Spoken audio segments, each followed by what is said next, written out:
Seja muito bem-vindo, seja muito bem-vinda ao FIFI, esse programa semanal que foi feito para você com um resumo de tudo que aconteceu nesta semana que foi bem maluca. E esse programa vai chamar Super Domingo. E por que Super Domingo? Se nessa semana a gente teve a Super Quarta, que foi o dia mais importante aí da semana, com eventos lá fora e aqui, então esse vídeo vai chamar Super Domingo porque vai ser o vídeo mais importante do seu domingo. Então a gente vai trazer tanto tudo que aconteceu ali no cenário macroeconômico, como que isso impactou aqui no cenário brasileiro, e também trazer as principais notícias dos fundos imobiliários e terminar esse vídeo com as suas dúvidas que você mandou no último vídeo. Então, se você tem dúvidas, eu vou responder todas que eu conseguir para o próximo vídeo, deixar esse vídeo não tão longo, né? Então mande as suas dúvidas aqui nos comentários. E sem mais delongas, vamos então ao cenário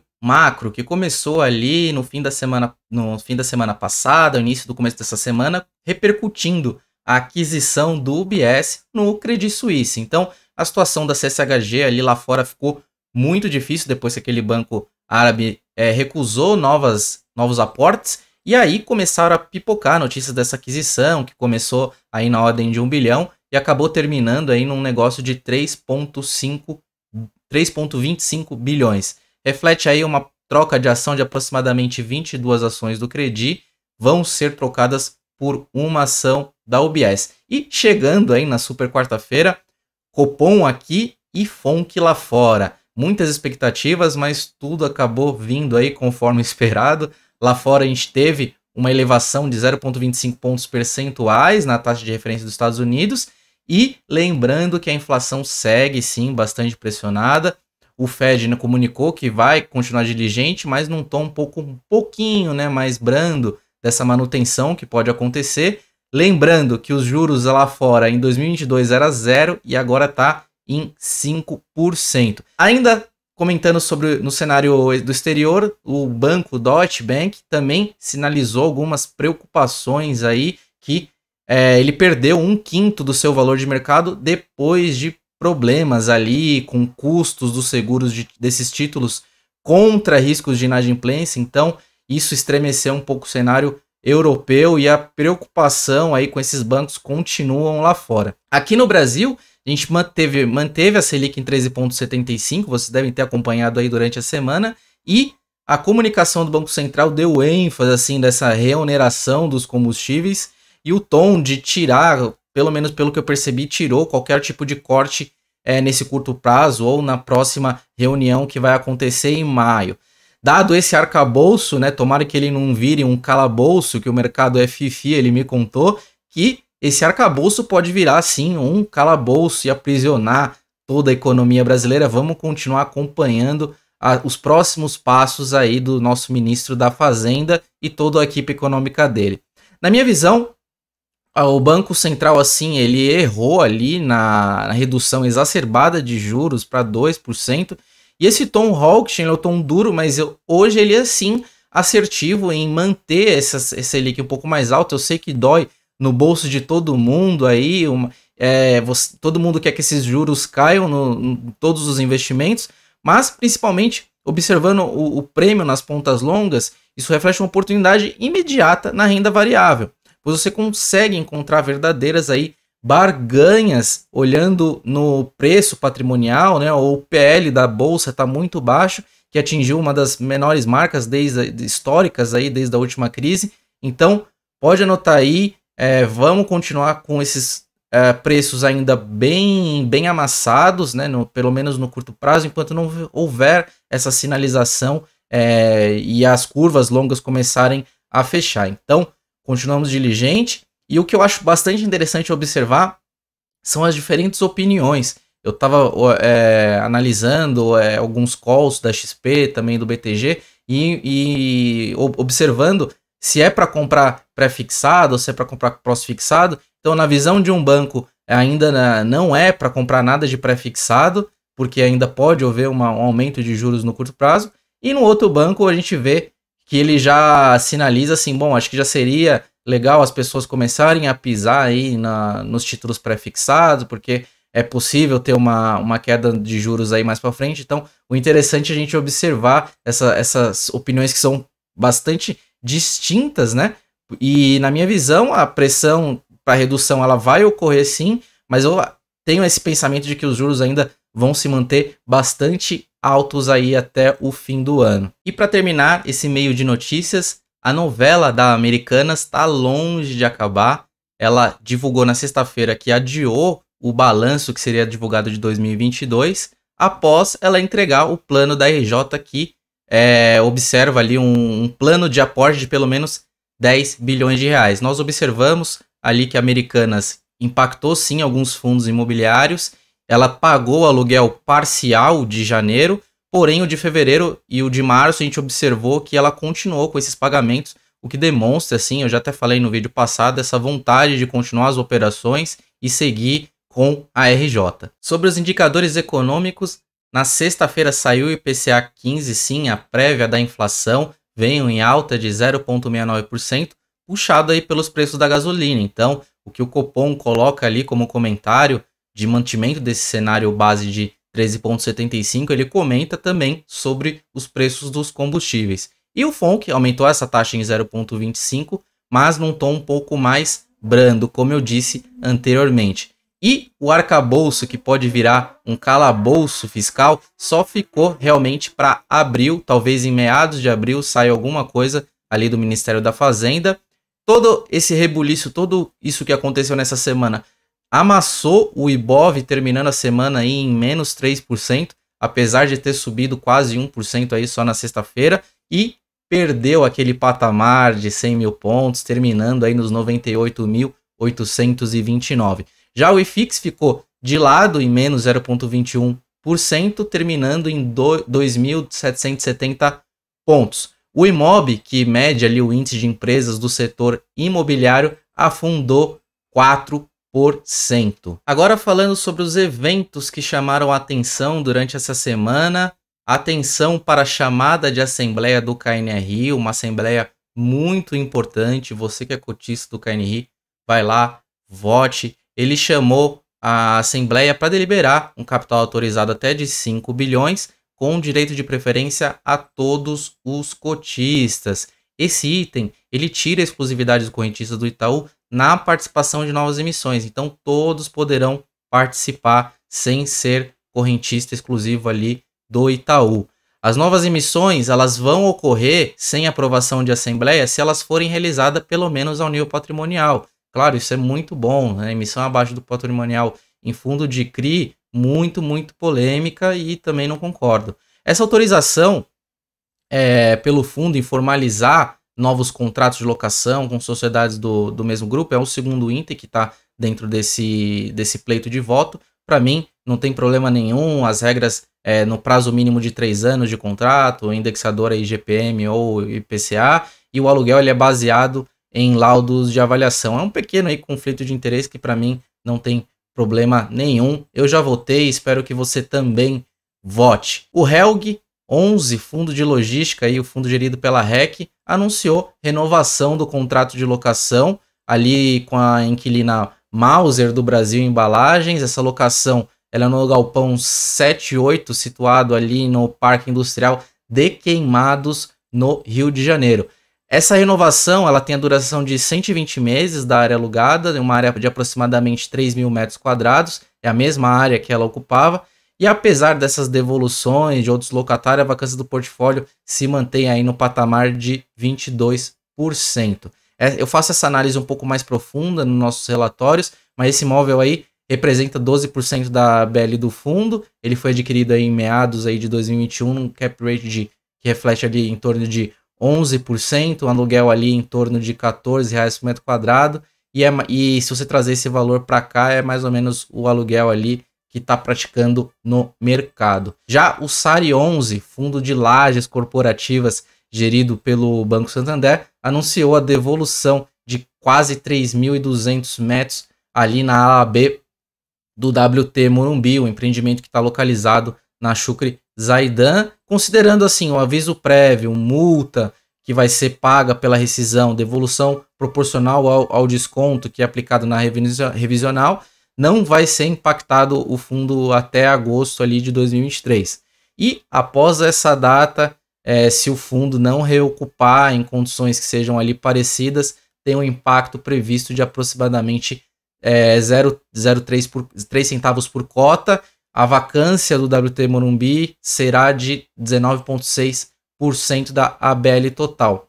Quanto ao portfólio global do SARI 11, o nível vai para 17,3%.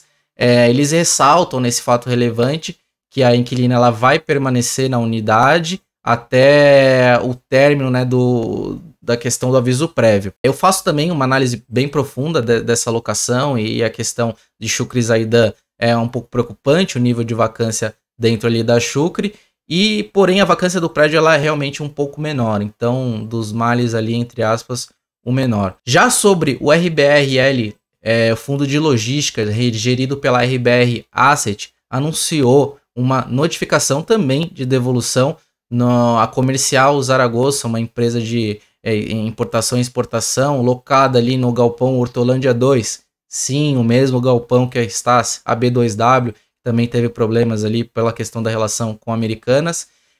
Estabelece um contrato ali de aviso prévio de 4 meses e também a locatária ela também vai cumprir a obrigação desses pagamentos, multa rescisória de equivalente a 4 aluguéis também. Então, somando ao aviso prévio mais multa, deve dar em torno de 8 aluguéis.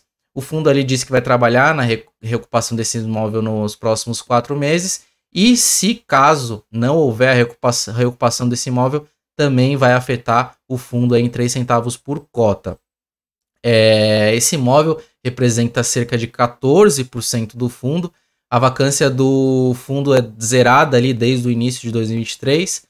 Entre abril e maio é esperado que boa parte desses aluguéis sejam ajustados em torno de 60% do portfólio.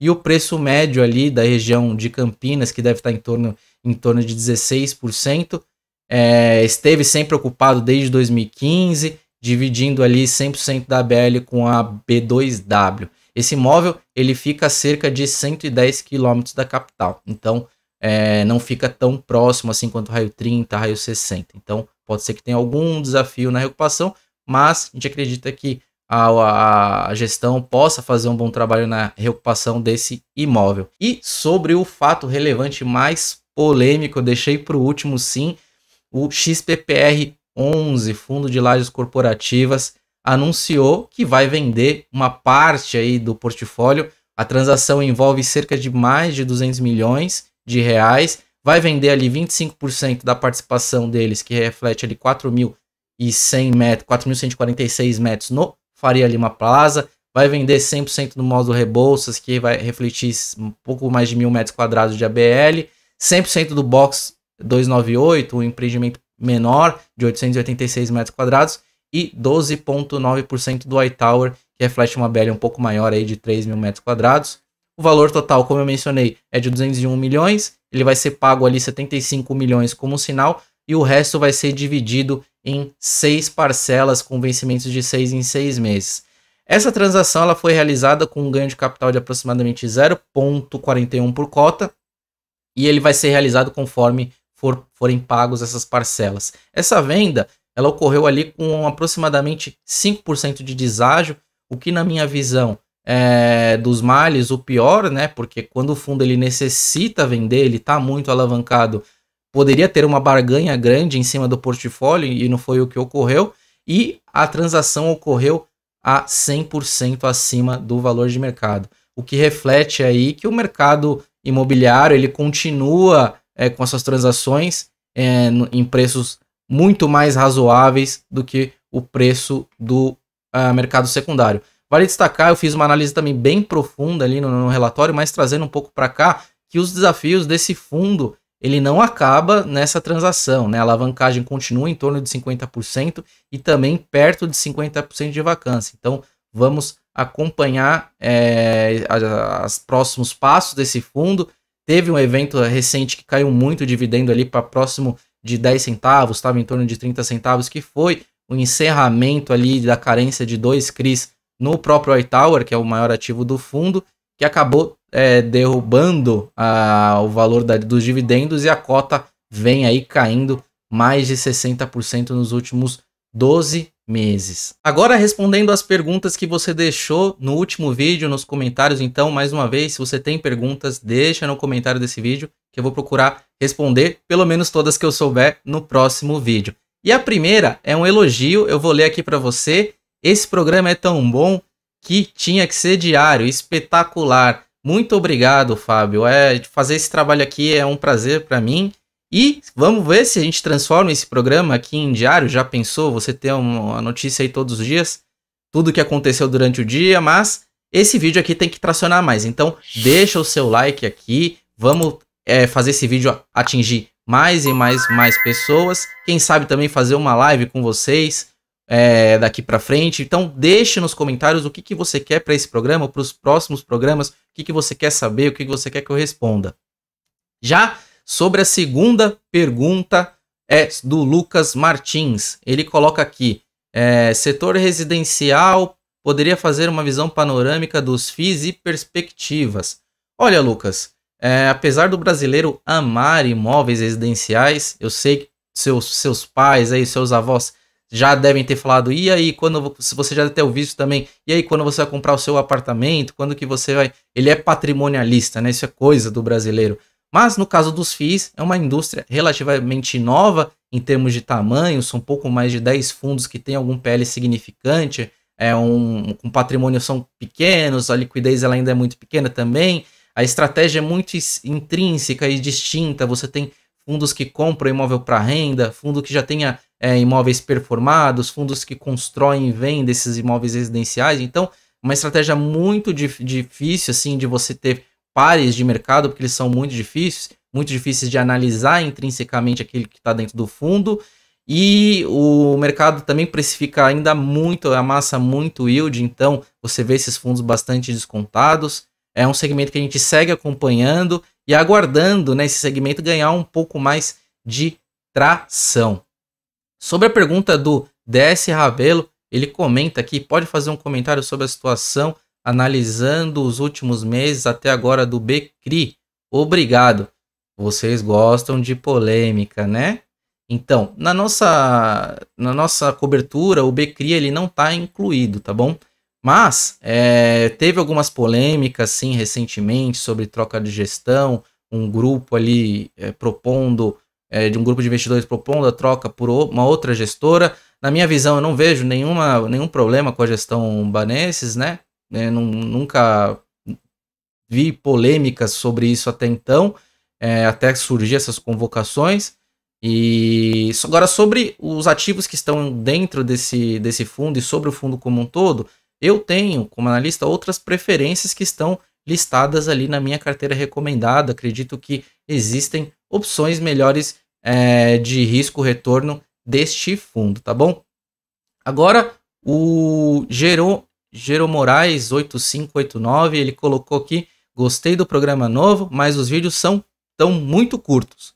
Poderia falar mais sobre o mercado imobiliário físico, que é um conhecimento importante, a maioria do conteúdo de FIIs é sobre a parte financeira da operação. Boa, Jerônimo, deixa aí os seus anseios, né? Não guardem para vocês possíveis mudanças. Esse é o fundo que esse é um vídeo, um conteúdo que vai estar em construção junto com vocês.